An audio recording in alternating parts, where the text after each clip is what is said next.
Samantala, lalo namang nakaranas ng matinding baha ang maraming lugar sa kabaan ng MacArthur Highway sa Bulacan at Valenzuela. Ito ay dulot pa rin ng malakas na hangin at tuloy-tuloy na pagulan kahit pa nakalabas na si Bagyong Enteng sa ating Philippine Area of Responsibility o PAR. Ang mga detalye sa report ni Edwin Duque.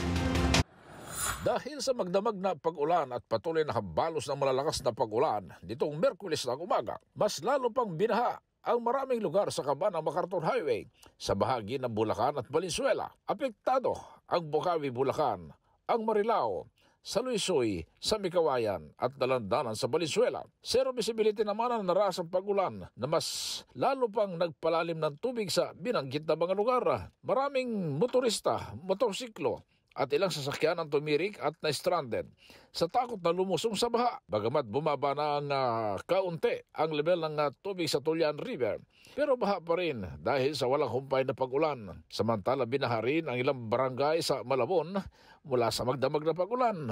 Sa ngayon ay patuloy pa rin ang naranasang sama ng panahon sa bahagi ng Manila Bay. Para sa MBC TV Network News, ako si Edwin Duque, una sa Pilipinas, una sa Pilipino.